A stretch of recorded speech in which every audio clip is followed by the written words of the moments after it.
Em nome do Pai, do Filho e do Espírito Santo. Amém. Amados irmãos e irmãs, é com muita alegria que nós estamos aqui para juntos estudar e meditar a primeira leitura que a igreja nos apresenta para este domingo, que é o 18º domingo do tempo comum do ano B. A primeira leitura deste domingo se encontra lá em Êxodo, no capítulo 16, versículos de 2 a 4 e de 12 a 15, que nos diz assim: Naqueles dias, a comunidade dos filhos de Israel pôs-se a murmurar contra Moisés e Arão no deserto, dizendo: Quem dera que tivéssemos morrido pela mão do Senhor no Egito, quando nos sentávamos junto às panelas de carne e comíamos pão com fartura. Por que nos trouxestes a esse deserto para matar matar de fome toda essa gente? O Senhor disse a Moisés: Eis que farei chover para vós o pão do céu. O povo sairá diariamente e só recolherá a porção de cada dia, a fim de que eu ponha à prova para ver se anda ou não na minha lei. Eu ouvi as murmurações dos filhos de Israel. Dize-lhes, pois, ao anoitecer comereis carne, e pela manhã vos fartareis de pão. Assim sabereis que eu sou o Senhor vosso Deus. Com efeito, à tarde, veio um bando de codornizes e cobriu o acampamento. E pela manhã formou-se uma camada de orvalho ao redor do acampamento.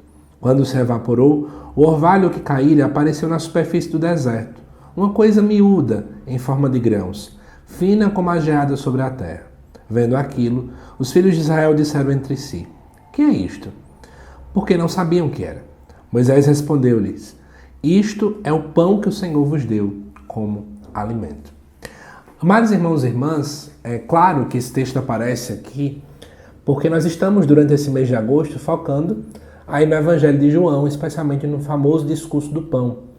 Então faz todo sentido você observar que quando Jesus se dá como o pão da vida, quando Jesus se apresenta como o pão da vida, tem uma clara referência ao relato do Êxodo. Assim como Deus alimentou o povo no deserto, Deus também nos alimenta na Eucaristia, ofertando-nos o seu Filho. Mas permitam-me deixar essa reflexão para o vídeo do Evangelho.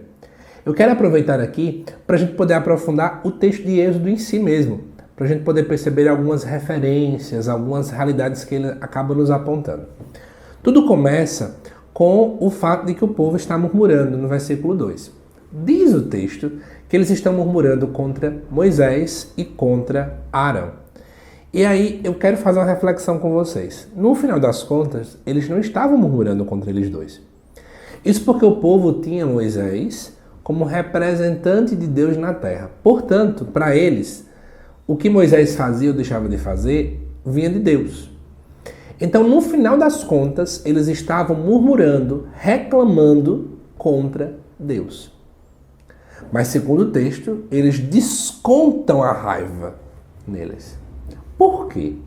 Eles colocaram na cabeça de que a saída do Egito ia vir um tempo aí muito bom.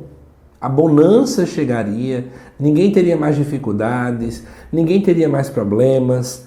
Né? Então, foi se colocando na cabeça deles toda essa visão. Ora, Deus nunca prometeu isso.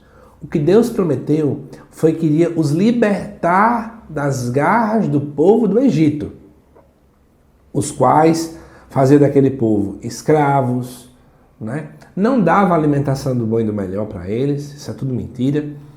E Deus cumpriu aquilo que fez, aquilo que prometeu.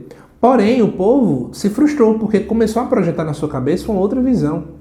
É igual quando alguém acha que vai entrar na igreja e estando na igreja os seus problemas vão sumir. É igual quando a gente projeta uma cruz diferente da cruz que Deus nos dá, né?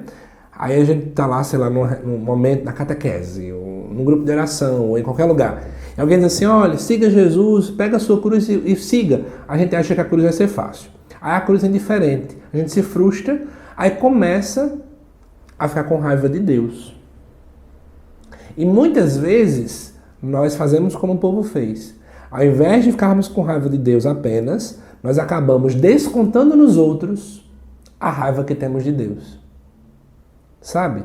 E aí por isso que é tanta gente amarga.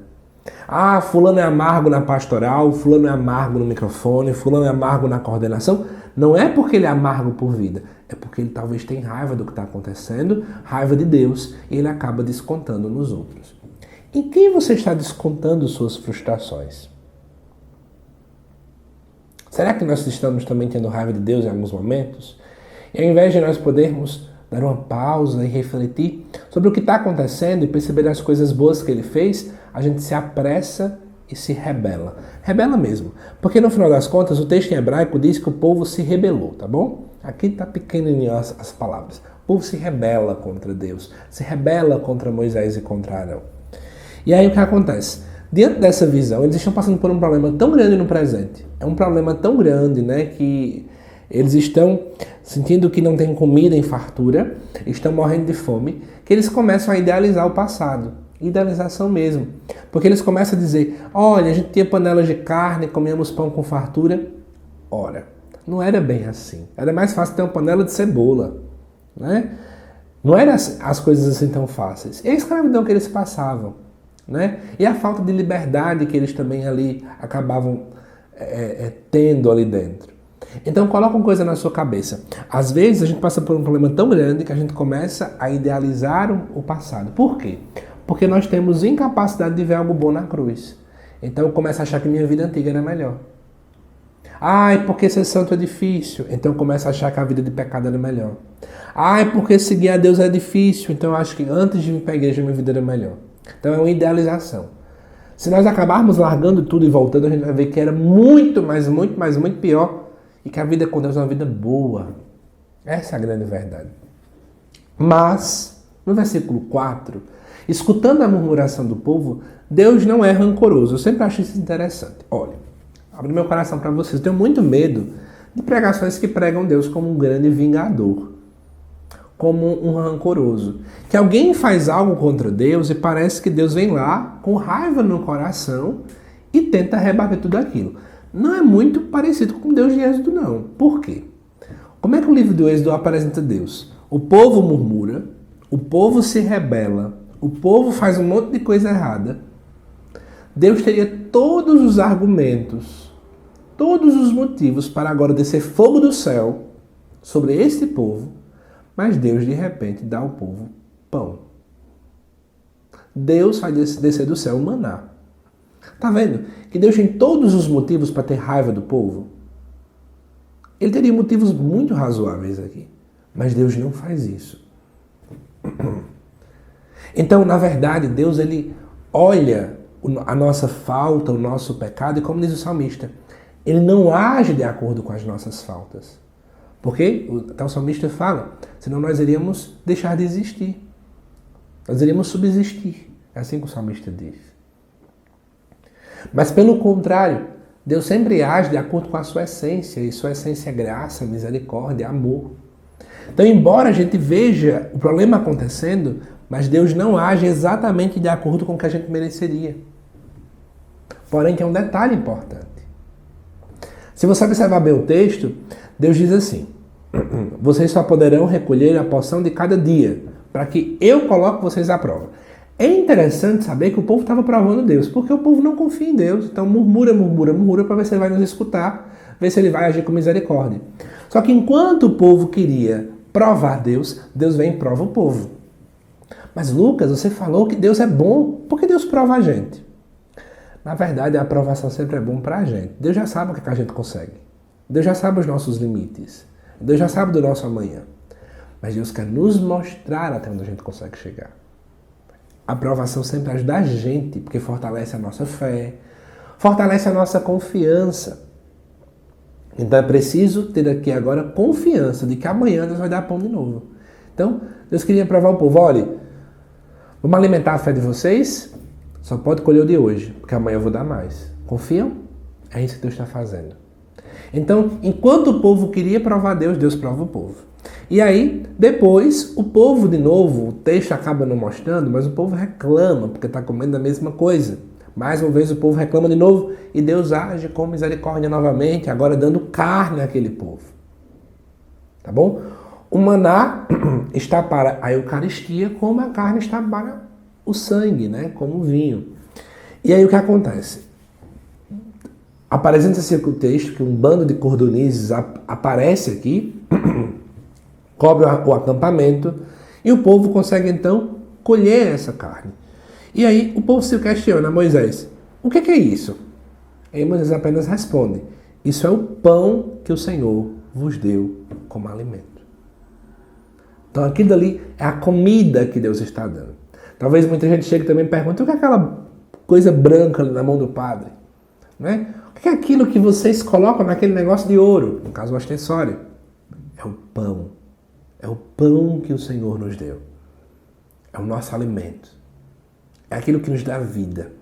Não precisamos enrolar. Moisés é muito certo do que está falando. Mas aí, amados irmãos e irmãs, eu quero trazer dois outros apontamentos importantes, tá bom? Um é como Moisés e Arão agiram. Eles eram líderes. Talvez eles pudessem ter perdido a cabeça, ter esculhambado o povo, ter feito isso ou aquilo outro. Mas Moisés e Arão também agiram com confiança diante do Senhor. Será que quando você é líder, você é mãe, você é pai, você é coordenador, você é padre, você é isso, aquilo na igreja, será que você, quando vê o pessoal ali murmurando, o que é que você faz? Tem gente que quer desistir da caminhada. Confia em Deus. Deus sabe a melhor forma de agir. E uma outra coisa, como Deus age, a gente também é chamado a agir, tá bom? Nós somos também chamados a agir com misericórdia, né? Sem deixar o rancor falar mais alto. Mas para terminar o vídeo, eu queria fazer um comentário com vocês. Existe uma perspectiva dentro do estudo bíblico que é tentar encontrar razões, né, científicas para entender alguns detalhes bíblicos, certo? Que são bem interessantes. Eu particularmente gosto muito de fazer isso. Entenda que isso não diminui o poder de Deus. Por exemplo, vamos pensar um pouco aqui agora, quando a gente, por exemplo, pensa no dilúvio. Existiram infinitas enchentes antigamente. Então Deus pode ter se utilizado de coisas que já aconteciam na natureza para poder realizar alguma coisa, tá bom? Então a mesma coisa talvez aconteça aqui no Êxodo.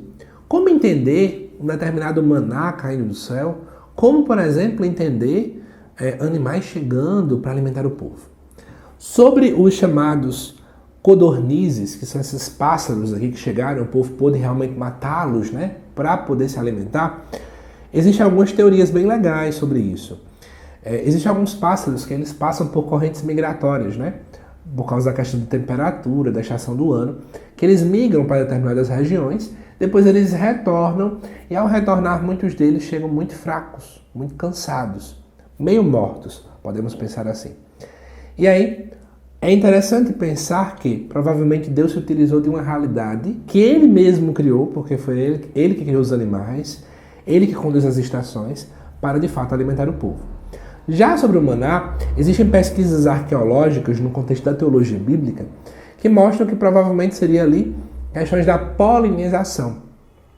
Alguns animais que polinizam, né, e eles quando estão voando, acaba que isso cai. E quando ele cai, a temperatura do que estava se vivenciando ali no deserto, aquilo ali já caía como se fosse um grãozinho mesmo, né? Um cubozinho, que seria esse maná. Atenção! Não é que você é obrigado a acreditar na pesquisa arqueológica, uma vez que, já que a pesquisa se levantam teorias, a ciência trabalha com teorias. Mas como o Papa João Paulo II, de modo muito claro, publicou aí a Fides et Ratio, quer dizer, fé e razão, em que nós precisamos sim a cada vez mais trabalhar com esse elo entre fé e razão, entre aquilo que a igreja fala, aquilo que a fé crê, com aquilo que a ciência mostra, é uma forma de mostrar para vocês que sim, existem evidências de que esse texto pode muito bem ter acontecido dentro desses aspectos naturais. Deus se utiliza da própria natureza, que é a criação dele, para salvar o povo. Então, espero que vocês tenham gostado dessa explicação, desse estudo. Eu aguardo vocês aí nos próximos vídeos aqui do canal. Até mais!